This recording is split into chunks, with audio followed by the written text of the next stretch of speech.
Hello everyone, সবাইকে আমার চ্যানেলে অনেক অনেক স্বাগত। আমি রূপালী সরকার চলে আসলাম আপনাদের সাথে আমার জীবনের একটি গুরুত্বপূর্ণ বিষয় নিয়ে শেয়ার করার জন্য। আসলে আজকে আমি এই পৃথিবীতে হয়তো থাকতাম না, সেই বেঁচে ফেরার গল্পটাই আজকে আপনাদের সাথে শেয়ার করব। আমার যখন ফার্স্ট বেবি হয় রিক, 9 মাস কিন্তু আমার জার্নিটা খুব স্বাভাবিকই ছিল। সেরকম কোনো সমস্যাও ছিল না কিংবা কোনো রকমের অসুবিধাও ছিল না আমার মধ্যে। ধীরে ধীরে 9 মাস পূর্ণ হলো এবং আমার সিজারের ডেট এগিয়ে আসলো। যেদিন সিজার করব সেদিন সকালবেলাও খুব স্বাভাবিকই ছিলাম আমি। মনে শক্তি ছিল, সাহস ছিল, কোনো রকমের দুশ্চিন্তা ছিল না। সিজার করার জন্য হসপিটালে গিয়ে অ্যাডমিট হলাম। বাড়ির সবাই ছিল, শ্বশুর ছিল, শাশুড়ি ছিল, হাজব্যান্ড ছিল, মা ছিল, বাবা ছিল, বোন ছিল, ভাই ছিল, বোনের জামাই ছিল, সবাই ছিল উপস্থিত। কোনো রকমের কোনো দুশ্চিন্তা আমার মধ্যে ছিল না। গেলাম হসপিটালে, অ্যাডমিট হলাম। অ্যাডমিট হওয়ার পর তারা বিপি চেক করলো, বিপিও ছিল স্বাভাবিক। প্রথম সিজারে আমার কিন্তু ব্লাডের দরকার পড়ে নাই। জাস্ট এক হাতে ক্যানোলা করলো, ক্যানোলা করে স্লাইন দিল, স্লাইন দিয়ে স্বাভাবিকভাবেই আমাকে ওটি রুমে নিয়ে গেল। তখনও কিন্তু আমি খুব স্বাভাবিকই ছিলাম। কোনো রকমের ভয়, দুশ্চিন্তা কোনো কিছুই আমার মধ্যে ছিল না। ওটি রুমে ঢুকলাম। ঢুকানোর পর অ্যানেস্থেসিয়া দিয়ে আমার কোমর থেকে পা পর্যন্ত অবশ করানো হলো। সেখানে ওটি রুমে অনেকগুলো ডাক্তার ছিল, 3-4 জন ডাক্তার ছিল। একজন গাইনি স্পেশালিস্ট ছিল, একজন অ্যানেস্থেসিয়া স্পেশালিস্ট ছিল। তিনি সর্বক্ষণ আমার বিপি চেক করতেছিলেন এবং আমাকে 1 মিনিটের জন্য চোখটা বন্ধ করতে দেন না। একের পর এক কোশ্চেন করতেই ছিল যেন আমি কোনোভাবেই ঘুমিয়ে না পড়ি। সব কিছুই আমি বুঝতেছিলাম। কাটারটার যে অনুভব সেটা আমি পাচ্ছিলাম, কিন্তু কোনো রকমের ব্যথা ছিল না। কোনো রকমের ব্যথা অনুভব হচ্ছে না, কিন্তু কাটার যে ভাবটা সেটা আমি কিন্তু ঠিকই অনুভব করতে পারছিলাম। কিছুক্ষণের মধ্যে আমার ছেলে পৃথিবীতে এলো। ডাক্তার আমাকে প্রথমে দেখিয়ে বলেছিল, এই যে রূপালী, দেখুন আপনার একটি ছেলে হয়েছে। আপনার ছেলেকে আপনি কিছু বলতে চান? আমার মুখের সামনে নিয়ে এসে আমার গালের সাথে লাগিয়ে একটা চুমু দিল। দেওয়ার পর তাকে বাহিরে বের করে দিল ওয়াশ করে তাকে আমার ফ্যামিলি মেম্বারের কাছেও দিয়ে দিল। এদিকে আমার সেলাইও সুন্দরভাবে করে দিয়ে ওটি রুম থেকে আমাকে বের করে নিয়ে আসলো। ওটি রুম থেকে বের হওয়ার পর আমি এতটাই ঝিঁকুনো আমার উঠেছিল, এতটাই শরীরটা কাঁপতেছিল যে একসাথে 4-5টা কম্বল দিয়েও আমাকে চেপে ধরে রাখা যাচ্ছিল না। এতটাই ঠান্ডা অনুভব হচ্ছিল আমার। কিছুক্ষণ এরকম ঘন্টাখানেক যাওয়ার পর আমিও স্বাভাবিক হয়ে গেলাম। তবে পাগুলো আমার অবশ্যই ছিল, কোনো রকমভাবে আমি নড়তে চড়তে পারছিলাম না। এরকম করে রাত হলো। যেহেতু আমার 3টার দিকে সিজার হয়েছে, তারপর রাত হলো। রাতে তখন ছিল জুলাই মাসের 19 তারিখ। খুব তৃষ্ণার্ত ছিল, যেহেতু একটু গরমকাল ছিল। আমার প্রচণ্ড পানি পিপাসা লাগতেছিল। তবে সিজার করার পরে কিন্তু 24 ঘন্টা কিন্তু কোনো কিছু খেতে দেয় না, জাস্ট স্লাইন চলে। আমি আমার মাকে বারবার বলতে লাগলাম, মা আমাকে একটু জল দাও না, এক বোতলের 1 ছিপি জল দাও। 1 ছিপি করে এরকম করে আমি 3-4 ছিপি কিন্তু জল খেয়ে নিলাম। এরকম করে রাত বের হলো। সারা রাত চোখের পাতা আমার একটুকু বন্ধ হয়নি, ঘুমিয়ে পারিনি, জাগনাই ছিল। পরের দিন সকালে আমার ক্যানোলা খুলে দেওয়া হলো, ক্যাথেটার খুলে দেওয়া হলো। আমি স্বাভাবিকভাবে একটু উঠে বসলাম, একটু হাঁটা নাড়া করলাম। হসপিটালে একটু আস্তে আস্তে করে হেঁটে বেড়ালাম। স্বাভাবিকের তুলনায় একটু কম খেলাম। ওরকম করে ওই দিনটাও আমার পার হলো। পরবর্তী দিন আমাকে হসপিটাল থেকে রিলিজ দিয়ে দিল। আমি বাসায় চলে এলাম। একদম কিন্তু আমি সুস্থই ছিলাম। আমার যে কাটা জায়গাটা মোটেও কিন্তু কোনো বিন্দু পরিমাণ ব্যথা ছিল না। বাসায় চলে আসলাম। এভাবেই চললো আমার 2 দিন। সিজারের 5 দিনের দিন হঠাৎ আমি চেয়ারে বসে ঔষধ খাচ্ছিলাম। ঔষধ খাওয়া অবস্থায় লোহার চেয়ারগুলো আছে না, সেগুলোতে আমি বসেছিলাম। বসে থেকে আমি টেবিলের মধ্যে হেলান দিলাম ওষুধটা রাখার জন্য। যাহা হেলান দিচ্ছি তাহা আমার চেয়ার পাছা থেকে সরে যেয়ে আমি নিচে ধাপাস করে বসে পড়ি। বসে যাওয়ার পরেও কোনো রকমের ব্যথা আমার অনুভব হলো না। আমি ভাবলাম হয়তো স্বাভাবিক কতই না পড়ি, এমনিও হয়তো পড়ে গেছি, কোনো যেহেতু ব্যথা নাই কিছু নাই। আমার হাজব্যান্ডকে ডাকলাম, সে আমাকে নিচ থেকে উপরে তুলে দিল। এরকম করে চললো ওই দিনটা, কোনো সমস্যা নাই।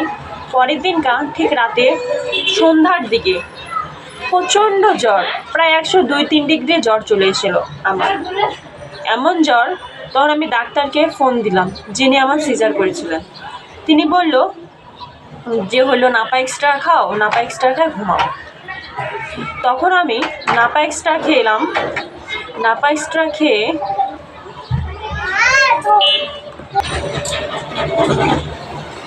হঠাৎ করে আমার জ্বর কিন্তু কমে গেল। তবে গা ঘামে, প্রচণ্ড ঘামে আমার কিন্তু জ্বর কমলো। রাত 10টার দিকে আমি বাথরুমে গেলাম, কমন বাথরুমে প্রস্রাব করার জন্য গেলাম। প্রস্রাব করলাম, প্রস্রাব করে উঠবো, সেই সময় দেখি আমার যে কাটা যে ব্যান্ডেজের যে সেলাইয়ের জায়গাটা আছে, গজ সম্পূর্ণ ভিজে ব্লাড বের হচ্ছিল। যেহেতু রাত, ডাক্তারের সাথে কথা বললাম যে স্যার এরকম এরকম সমস্যা, আমার গজ ভিজে ব্লাড বের হচ্ছে। ডাক্তার বলল ঠিক আছে, আপনি কালকে সকালে চেম্বারে আসেন, যেখানে আপনাকে আমি পূর্বে দেখেছিলাম। সকাল হলো, আমি ডাক্তারের কাছে গেলাম। ডাক্তার আমার সম্পূর্ণ ব্যান্ডেজ খুলে সম্পূর্ণ সেলাইটা নেড়ে চেড়ে টিপে টুপে দেখলো, কোনো রকমের কোনো সমস্যা ওনার মনে হইল না। উনি আবার নতুন করে ব্যান্ডেজ করে আমাকে বাঁচিয়ে পাঠিয়ে দিলেন। চাকা টেনিস বলের মতো এরকম কালো ব্লাড জমে গেছিলো। আমার দ্বিতীয় যে মাঝখানে যে সেলাইটা আছে, সেটি আমার পড়ে যাওয়ার কারণে ফেটে গিয়েছিল।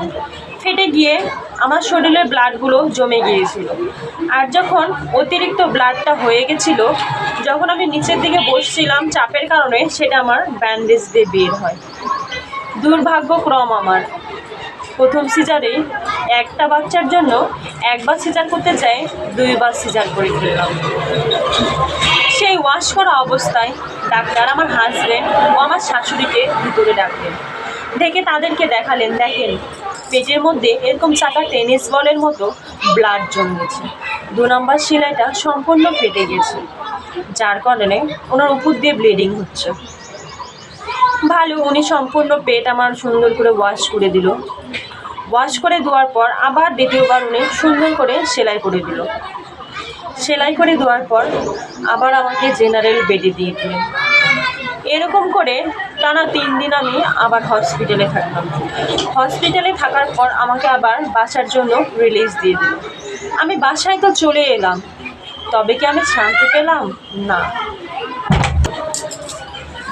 আমি তো বাসায় এলাম, তবে কি আমি সুস্থ ছিলাম? না, মোটেও আমি সুস্থ ছিলাম না। প্রত্যেক দিন আমার ব্যান্ডেজ ভিজে রসের মতো কিছু বের হতো। আমি আবার ডাক্তারকে ফোন দিলাম যে স্যার এরকম এরকম আমার গজ ভিজে যাচ্ছে। তারা বললেন আমার নাকি পেটে চর্বি গলে গলে পড়ছে। এভাবে রেগুলার টানা 7-10 দিন আমি ক্লিনিকে যেয়ে ড্রেসিং করতাম। ড্রেসিং করা যে কি কষ্ট, সেই কষ্টটা একমাত্র আমিই বুঝেছি।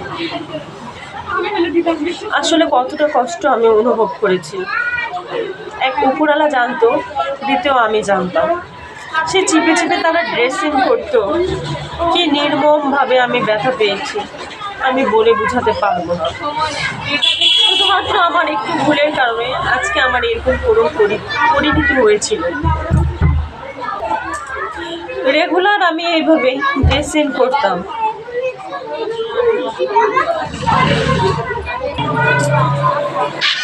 টানা এভাবে 10 দিন আমার পার হয়ে গেল, কিন্তু আমার সেলাইয়ের যে জায়গাগুলো আছে সেগুলো কিন্তু মোটেও শুকাচ্ছিল না। এরকম করেই ক্লিনিকে ধীরে ধীরে আমার সেলাইয়ের জায়গাগুলো আস্তে আস্তে কেটে দেওয়া হলো। কিন্তু আমি কিন্তু তখন জানতে পারলাম না আসলে আমার ভিতরের সমস্যাটা কি। আসলেই কি এগুলো আমার পেটের চর্বি গলে গলে পড়ছিল নাকি অন্য কিছু।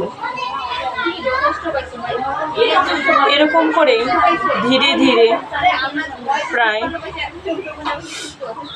25 দিনের মতো হয়ে গেল। তারপর রাতে হঠাৎ একদিন প্রচণ্ড জ্বর এলো। ডাক্তারকে ফোন দিলাম। ডাক্তার বলল একটা সাপোজিটরি দেন, বেশি করে খেয়ে দিয়ে আপনি ঘুমিয়ে পড়ুন। আমি রাত 8টার দিকে পেট ভরে খেয়ে সাপোজিটরি দিলাম, দিয়ে আমি ঘুমানোর চেষ্টা করলাম। ঘুমিয়ে গেলাম।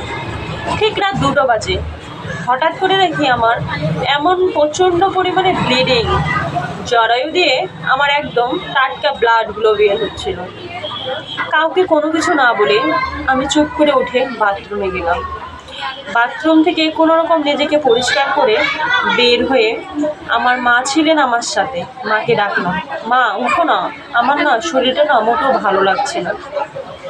মা তখন আমার শাশুড়িকে ডাকলো। আমার মা মাথায় তেল দিয়ে দিল। আমার শাশুড়ি আমাকে সেই রাতে স্যুপ জাল দিয়ে দিল। খেয়ে দিয়ে আবার আমি একটু ঘুমানোর চেষ্টা করলাম। আমার শাশুড়িও চলে গেল ঘুমাইতে, আমার মাও একটু ঘুমাচ্ছিল। রাত তখন আবার 3টা বাজে। সেই একই সমস্যা, আবার প্রচণ্ড পরিমাণে ব্লিডিং।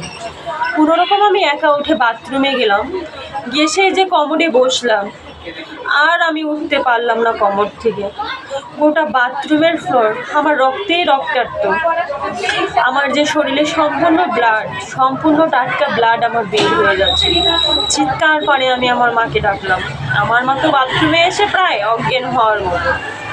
বাথরুমের অবস্থা দেখলে বলবেন, সম্পূর্ণ সাদা বাথরুম, রক্তে ভর্তি, কমোড রক্তে ভর্তি। যেমন একজন জগ থেকে জল ঢালে ঠিক সেই পরিমাণ আমার ব্লিডিং হচ্ছিল। আমার মা দেখে আমাকে বাথরুমে চিৎকার করে আমার শাশুড়িকে ডাকলেন, হাজবেন্ডকে ডাকলেন, বললেন, দিদি আমার মেয়েকে বাঁচান। সেই রাত 3টার দিকে আমার মার কান্না, আমার শাশুড়ির কান্না, আমার হাজবেন্ডের কান্না। আমি তো নিস্তব্ধ হয়ে সেই কমোডের উপরেই বসে রইলাম। আমার মা ফোন করলেন আমার মেজো বোনকে, তার জামাইকে এবং আমার ভাইকে। তারা দ্রুত আসলো। আমার এক ভাড়াটিয়া ছিল দাদা, তিনি ছিলেন রাত 3টার দিকে আমাকে অটোতে করে মেডিকেলে নিয়ে গেলেন। আমি তো প্রায় নিস্তব্ধ। এদিকে আমার শরীরে সম্পূর্ণ টাটকা রক্ত বের হতেই আছে। মেডিকেলে নিয়ে যায়, এক হাতে স্লাইন দিল, এক হাতে ব্লাড দিল, আর মুখের মধ্যে অক্সিজেন লাগিয়ে রাখলো। কিছুক্ষণ পর আমার শ্বশুর নাকি হসপিটালের স্টাফদের ফোন দিয়েছিলেন আমার বৌমার কী অবস্থা। তারা নাকি বলে দিয়েছে আমি আর বাঁচবো না, আমার বাঁচার আশা একদমই নেই। সে ব্লাড চলাকালীন অবস্থায় এলো আমার জ্বর। সে ব্লাড দেওয়া আবার বন্ধ করে দিল। পরের দিন সকাল হলো, বিভিন্ন রকমের পরীক্ষা নিরীক্ষা করে দেখা গেল আমার যে দ্বিতীয়বার সিজার হয়েছিল, সেই সিজারের সময় আমার যে অ্যান্টিবায়োটিকগুলো দেওয়া দরকার ছিল সেই অ্যান্টিবায়োটিকগুলো পড়েনি দেখে আমার ভিতরে ইনফেকশন হয়ে গেছিল। ইনফেকশনের কারণে আমার সেরকম ব্লিডিং শুরু হয়ে গেছিল। আমি মৃত্যুর মুখে চলে গিয়েছিলাম। আজকে হয়তো আমি এই পৃথিবীতে বেঁচে আছি একমাত্র পরম পরম করুণাময় ঈশ্বরের কৃপায় আর আমার ছোট্ট শিশুর কৃপায়। হয়তো তার মাতৃস্নেহেই আমি আজ বেঁচে আছি। আমার বেঁচে থাকাটা হয়তো আজ এই পৃথিবীতে কোনো চিহ্নই থাকতো না। যে পর্যায়ে চলে গিয়েছিলাম আমি, হয়তো এরকম করুণ দৃশ্য চোখে না দেখলে কেউ হয়তো আপনারা বিশ্বাস করবেন না। তারপর দীর্ঘ 9 দিন আমি হসপিটালে ভর্তি ছিলাম। দীর্ঘ 9 দিন আমার এতটা পরিমাণে আমি পেন পেয়েছি বলার বাহিরে। আমার এই দেহে প্রায় 6 ব্যাগ রক্ত দিয়েছি আমি। 15-20টা মনে হয় স্লাইন দিয়েছি। 6 বার এই 2 হাতে 6 বার ক্যানোলা করেছি 1 মাসে। যখন হসপিটালে ভর্তি ছিলাম, নার্সরা আমাকে ইঞ্জেকশন দিতে আসতো। তারাও আমাকে দেখে হাসতো আর বলতো, দিদি আপনি যে সারাদিন এতগুলো করে ইঞ্জেকশন দেন, আপনার কি একটুকু ব্যথা অনুভব হয় না? আমি বললাম অভ্যাস হয়ে গেছে।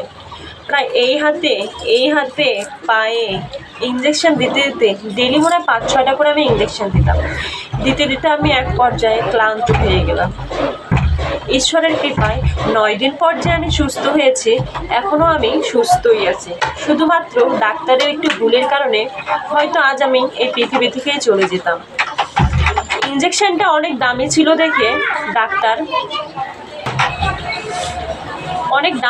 দেখে ডাক্তাররা আমায় বলেনি, আমার পরিবারকেও বলেনি যে এই ইঞ্জেকশনটা দিতে লাগবে, যার ভুলের কারণে আমার ভিতরে ইনফেকশন হয়ে যায় আর আমি মৃত্যুর সাথে পাঞ্জা লড়ে আজকে বেঁচে ফিরেছি। তাই আপনারা যাই করবেন ভেবে চিন্তে করবেন। সিজার যে বোনেরা করবেন তারা অন্তত সতর্কতার সহিত ভাবে চলাফেরা করবেন। ভালো থাকবেন। আমার গল্পটা জানি না আপনাদের কেমন লাগবে।